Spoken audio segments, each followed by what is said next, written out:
In this particular video, we are going to learn about the unit type career added directional comparison drilling. Unit type career added directional comparison drilling.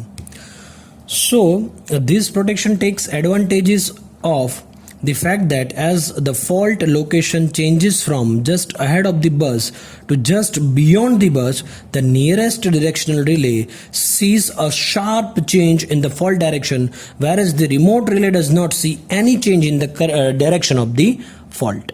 Fine, so the remote relay cannot tell whether the fault is within the line zone or outside it, whereas the nearest end relay has no difficulty at all in discriminating between the same. The information about the fault direction as seen from each end is conveyed over the power line carrier to the other end, and at each end simply ending the contact of local relay with the status of the contact of the remote relay gives rise to a unit type of directional protections. Let's understand this first, that as you can observe here, this is the case. Forget about the internal fault. Okay यहाँ पे अगर आप भूल जाए ये internal fault, अभी fault जो है वो क्रिएट हमने नहीं किया है, सिर्फ ये फिगर जो है वो कंसिडर कीजिए आप। यहाँ पे आप देख सकते हैं ये जो है वो है बस ए, यहाँ पे जो है वो है बस बी। तो आप देख सकते हैं ये जो है सेंडिंग एंड साइड, ये रिसीविंग एंड, मतलब मान लीजिए, ठीक है। सो यहाँ पे जो है ये जो लाइन आपकी जा रही है ये आपकी जो है वो है फेज है, ठीक है। वो क्या है आपका फेज है, मतलब कोई लाइन है, ठीक है। अगर वो कुछ लाइन है तो यहाँ पे आप देख सकते हैं यहाँ पे एक जो है वो डायरेक्शनल ए, डायरेक्शनल बी, मतलब ये रिले यूनिट, ये जो है ए, जो भी रिले जो हमें यहाँ पे लिखी गई ये है डायरेक्शनल रिले ए और ये है डायरेक्शनल रिले बी। सो हमें पता है कि करंट जो है उसकी डायरेक्शन किस तरह से होगी। देखिए, अगर करंट जो है इस तरह से जा रहा है तो डायरेक्शन जो है ए रिले के अंदर से जो भी करंट मतलब जा रहा है उसकी डायरेक्शन जो है कुछ इस तरह से होगी। मान लीजिए कोई करंट जा रहा है और यहाँ पे जो जाएगा वो करंट की डायरेक्शन भी कुछ इस तरह से होगी under normal operating condition. Fine, इस तरह से ही करंट जाएगा। अभी देखिए, अभी क्या होगा कि यहाँ पे ये डायरेक्शन इस तरह से, यहाँ पे भी ये डायरेक्शन इस तरह है, तो यहाँ पे जो है कोई डिफरेंस क्रिएट नहीं होगा, ठीक है। सो अगर हम देखें यहाँ पे कोई डिफरेंस क्रिएट नहीं हो रहा है या फिर डिफरेंस क्रिएट होगा तो किस तरह से ये जो है पूरा वर्क करेगा, ठीक है। So here the figure shows an internal fault for which AND gates at both the ends, AND gate at the bones end becomes enabled and instantaneously trip the associated circuit breaker. How it will be done? देखिए यहाँ पे मान लीजिए, देखिए यहाँ पे मैं आपको समझा रहा हूँ कि अगर देखिए ये इंटरनल फॉल्ट यहाँ पे हुआ तो इसकी फॉल्ट की डायरेक्शन, मतलब जो यहाँ से करंट आ रहा है, वो तो इसी डायरेक्शन में आएगा ना, इसी डायरेक्शन में आएगा। लेकिन पहले जो नॉर्मल कंडीशन में ये यहाँ पे जो इसकी डायरेक्शन इस तरह से थी, तो अभी डायरेक्शन जो है वो क्या हो जाएगी, रिवर्स हो जाएगी। तो ये जो डायरेक्शन है इस तरह से हो जाएगी, तो दोनों की डायरेक्शन जो है आमने सामने आ जाएगी। तो ये जो डायरेक्शन है वो इस तरह से होगी, ये दूसरे की डायरेक्शन इस तरह से होगी, क्योंकि ऑब्वियसली करंट जो है वो फॉल्ट का जहां पे भी इंटरनल फॉल्ट हुआ वहां पे जाने की ट्राई करेगा, ज्यादा होने की ट्राई करेगा। तो क्या होगा जब भी, तो both relay will sense, or you can say the current direction will be reversed for this particular case, this particular relay number B. So fault current will be supplied to both ends. So now both direction relays sense that the current magnitude is increasing. current का magnitude जो वो बढ़ चुका है, तो ये relay भी sense करेगी, ये रिले भी सेंस करेगी, डायरेक्शन इस तरह से, इसकी डायरेक्शन भी इस तरह से। तो दोनों अगर रिले सेंस करेगी तो यहाँ पे आप देखिए कि इंटरनल फॉल्ट के अंदर, तो यहाँ पे अगर कोई सेंस करेगी तो यहाँ पे डायरेक्शन रिले जो दो सिग्नल सेंड करेगा, तो एक सिग्नल जो जाएगा वो ट्रांसमिट होगा और यहाँ पे जो होगा वो एक एंड गेट को जाएगा, ठीक है। तो यहाँ पे अगर ट्रांसमिट होने वाला सिग्नल देखिए, यहाँ पे ट्रांसमिट होके दूसरी एंड तक, मतलब ये जोन में, अलग जोन में ये रिसीवर के पास आता है जो ये पूरा करियर इक्विपमेंट है, ठीक है। सो यहाँ पे रिसीवर में आएगा, रिसीवर के ऊपर आएगा तो यहाँ पे क्या होगा, ये 1 होगा। हमें पता है कि 1, यहाँ पे जो भी सिग्नल आएगा वो 1, और यहाँ पे भी जो भी सिग्नल आएगा उसका भी वैल्यू अभी 1 है, ठीक है। देखिए अभी क्या होगा, ये रिले ऑपरेट हुई थी, ये इसने ट्रांसमिट किया, साथ ही में ये रिले भी ऑपरेट हुई ना, ये रिले भी ऑपरेट हुई, तो यहाँ पे भी कोई सिग्नल आएगा इसका, तो ये एक सिग्नल जो है वो एंड गेट में जाएगा, दूसरा सिग्नल वो जो है वो ट्रांसमिट होगा, ट्रांसमिट होकर इस तरह से आएगा, और ये रिसीवर जो यहाँ पे लगा है वहां पे रिसीव होगा, और वो क्या होगा, 1 सिग्नल होगा, यहाँ पे 1।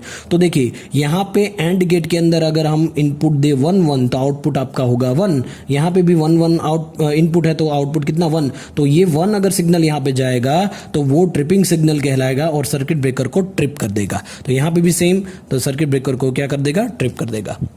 सो इस तरह से ये बेसिक वर्किंग प्रिंसिपल है अपना, ठीक है। आई होप कि आपको जो है वो समझ आ गया होगा।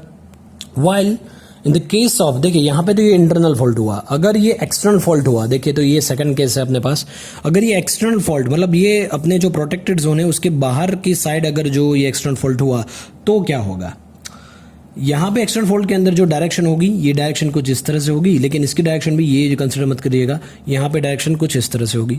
सो the direction of current is opposite and the waveform for the current wave at B will be like, अगर ये हम फिगर में ड्रॉ करूँ, देखिए यहाँ पे पहले मैं ये बता देता हूँ आपको, ये जो है ये ट्रांसमिट नहीं करेगी। देखिए यहाँ पे एक्सटर्नल फॉल्ट है, एक्सटर्नल फॉल्ट यहाँ पे, तो ये जो डायरेक्शनल रिले ए जो है इट विल सेंस यहाँ पे कोई, क्योंकि यहाँ पे करंट का मैग्नीट्यूड जो है वो काफ़ी ज़्यादा बढ़ जाएगा, तो जो करंट जो होगा वो इस तरह से जाने की ट्राई करे, क्योंकि नॉर्मल वैल्यू जो है उससे तो ज़्यादा ही करंट यहाँ पे फ्लो होगा। सो ये डायरेक्शनल रिले, ये डायरेक्शनल रिले जो कि ए पॉइंट पे है वो सेंस तो करेगी, वहां पे वो सिग्नल ट्रांसमिट भी करेगी, ठीक है। तो यहाँ पे कोई एक आया रिसीवर के अंदर, लेकिन इसकी डायरेक्शन जो है वो इस तरह से ना होके डायरेक्शन अभी किस तरह से फॉल्ट करंट की, let's say this is the fault current, if की डायरेक्शन इस डायरेक्शन में। तो डायरेक्शनल रिले का प्रिंसिपल हमें पता है कि अगर डायरेक्शन जो रिवर्स होगी तो ही रिले आपकी ऑपरेट होगी, लेकिन यहाँ पे डायरेक्शन तो इस तरह से है, तो आपकी रिले ये रिले ऑपरेट नहीं करेगी, यानी कि बी रिले ऑपरेट नहीं करेगी, तो वो कोई सिग्नल भी सेंड नहीं कर पाएगी। आप देख सकते हैं यहाँ पे कोई सिग्नल जो है वो नहीं आ रहा है। सो यहाँ पे आप देखिए कि ये जो ट्रांसमिट कर रहा है वो 1 कर रहा है, लेकिन ये यहाँ पे रिसीव हो रहा है 0। सो हमें एंड गेट का पता है 1 0, तो आपको आउटपुट मिलेगा 0, इनपुट अगर 1 0 है तो 0 आपका आउटपुट मिलेगा, और यहाँ पे भी 1 0 इनपुट है तो यहाँ पे आउटपुट आपको 0 ही मिलेगा, यानी कि यहाँ पे कोई सर्किट ब्रेकर को ट्रिपिंग सिग्नल नहीं मिल सकता, ठीक है। देखिए यहाँ पे अगर मैं इसके वेवफॉर्म की बात करूँ अगर, तो देख सकते हैं आप कि ये जो डायरेक्शनल है, डायरेक्शनल रिले, इसकी जो है वो इस तरह से कुछ वेवफॉर्म है।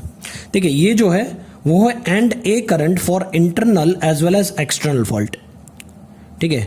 ये ए साइड की है पूरा, ये जो करंट है ये करंट किसका है, एंड ए साइड करंट है, ठीक है। ये क्या होगा, इस तरह से जो है साइनसोइडल होगा, और ये जो है हमें पता है कि कोई भी मॉड्यूलेटेड मतलब हमें जो कैरियर सिग्नल चाहिए उसको हम अगर मॉड्यूलेटेड करेंगे तो मॉड्यूलेटेड सिग्नल जो है वो ऑलवेज पॉजिटिव हाफ साइकिल में ही ट्रांसमिट करता है, ठीक है, मतलब ट्रांसमिट कर सकते हैं, उसको नेगेटिव साइकिल में वो सिग्नल नहीं होता। तो आप देख सकते हैं यहाँ पे ये पॉजिटिव हाफ साइकिल के दौरान ये हमें मॉड्यूलेटेड कैरियर जो है वो मिल रहा है। सो दिस सिग्नल, ये सिग्नल क्या है, this is the modulated current, this is the modulated carrier signal sent by and A for internal as well as external fault. So internal और external fault के लिए जो ये जो है A सिग्नल, मतलब A जो है वो ट्रांसमिट कर रहा है अपना सिग्नल, वो ये सिग्नल है, ठीक है। तो वो सिग्नल होगा, वो होगा मॉड्यूलेटेड सिग्नल। उसके बाद अगर मैं रिसीवर एंड साइड पे देखिए, यहाँ पे अगर ये ट्रांसमिट होता हुआ सेंडिंग एंड से रिसीविंग एंड पर आ रहा है तो ये कैरियर सिग्नल जो है वो काफ़ी ज़्यादा बल्कि हो जाएंगे और ये हमें उतना जो है रिजल्ट अच्छा नहीं देंगे। तो हम क्या करेंगे, इसको डीमॉड्यूलेट कर देंगे। तो डीमॉड्यूलेट करेंगे तो ये जो है स्क्वायर वेव में कन्वर्ट हो जाएंगे इस तरह से। ये देखिए, तो यहाँ पे देखिए ये सिग्नल जो है वो कैरियर सिग्नल जो है वो डीमॉड्यूलेशन हो गया, इसका demodulation of end A carrier. अब बात करेंगे एंड बी के। So end B current for external fault क्या होगा, देखिए end B current for external fault क्या होगा, ये देखिए अगर एक्सटर्नल फॉल्ट के अंदर ये डायरेक्शन इस तरह से है तो ये जो है डायरेक्शन जो है उसका क्या हो जाएगा, देखिए ये अगर पॉजिटिव है तो ये हो जाएगा अपना नेगेटिव, क्योंकि डायरेक्शन जो डायरेक्शनल रिले है उसकी वजह से। तो यहाँ पे जो है end B current for external fault क्या होगा, नेगेटिव में से। So initially it is negative, initially it is positive, but then it will convert into negative. So when there is a positive half cycle, okay, so the relay A, or you can say the relay located at A, then the relay will be sensed, and in this case the negative half cycle because of reverse direction will be there. So ये जो है वो अपना negative में, देखिए ये positive है, ये नेगेटिव, ये यहाँ पे नेगेटिव, तो ये पॉजिटिव है. सो इस केस में क्या होगा, तो मैंने बोला कि मॉड्यूलेटेड जो भी करंट सिग्नल है, कैरियर सिग्नल है आपका, वो पॉजिटिव हाफ साइकिल में ही होगा ट्रांसफर. तो देखिए ये पॉजिटिव में ये पॉजिटिव, पॉजिटिव में ये पॉजिटिव, ये पॉजिटिव में. लेकिन यहाँ पे होना चाहिए था कौन साइड, देखिए ये जो है यहाँ पे आना चाहिए था, ये यहाँ पे, मतलब ये यहाँ पे, ये यहाँ पे, तो नहीं आ रहा है. तो आप देख सकते हैं, तो इसका अगर मैं डीमॉड्यूलेट करूँ तो यहाँ पे आएगा, ये स्क्वायर वेव यहाँ पे और ये यहाँ पे. तो यहाँ पे कोइंसिडेंस मिलता ही नहीं है, तो आउटपुट यहाँ पे नहीं मिलेगा आपको. सो ये जो है वो pulse corresponding to coincidence period that is obtained by ending of this 3 and 4. तो यहाँ पे आप देखिए, when the output of AND is 0, देखिए यहाँ पे अगर AND है, उसका आउटपुट अगर 0 है, so integrator is used, which is used for measuring for how much time there is a constant between these two. Okay, and we will keep a threshold using a circuit, so the time we are representing in terms of voltage. Fine. So whenever this is 1, okay, this is the 1 and this particular signal, see यहाँ पे अगर ये 1 है, so this is 1 and 1 will go on integrating, so that will integrating to give some value, okay, some value. So we will keep threshold minimum how much value is required, or you can say how much value is required for need to operate. Fine. So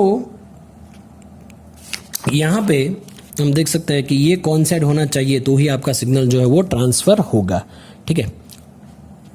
so this is in the case of external fault. As you can see here कि यहाँ पे आप देख सकते हैं कि ये जो है वो and side, A and side है, यहाँ पे उसका हमने मॉड्यूलेट किया, डीमॉड्यूलेट किया, तो यहाँ पे जो है कौन साइड नहीं आ रहा है. लेकिन ये देखिए ये एक्सटर्नल फॉल्ट के लिए था. लेकिन अगर इंटरनल फॉल्ट की मैं बात करूँ तो इंटरनल फॉल्ट जो है, अगर इंटरनल फॉल्ट हुआ तो देखिए डायरेक्शन जो है वो इस तरह से होगी, ये इसकी डायरेक्शन इस तरह से होगी. तो देख सकते हैं आप कि ये जो है इसी डायरेक्शन में, देखिए ये एंड है, करंट है, ये इसका मॉड्यूलेट किया हमने, ये डीमॉड्यूलेट किया. उसके बाद यहाँ पे जो था वो नेगेटिव में था. देखिए आप, ये जो है यहाँ पे पॉजिटिव, तो ये नेगेटिव था. एंड बी करंट जो होगा ना वो एक्सटर्नल फॉल्ट के लिए नेगेटिव था. लेकिन यहाँ पे आप देख सकते हैं कि यहाँ पे ये पॉजिटिव है, तो यहाँ पे दोनों मैच हो रहे हैं. सो यहाँ पे जो पीरियड है कोइंसाइड पीरियड वो मिल सकता है हमें. ठीक है, इज ऑब्टेन. ठीक है, यहाँ पे ये तो आप देख सकते हैं ये 10 मिलीसेकंड का हमें टाइम पीरियड जो है वो मिल रहा है. ठीक है, ओके. सो आई होप कि ये जो है आपको बेसिक आइडिया था अभी. तो ये जो है unit type corrected directional comparison relay, I hope कि आपको समझ आ गया होगा. Thank you.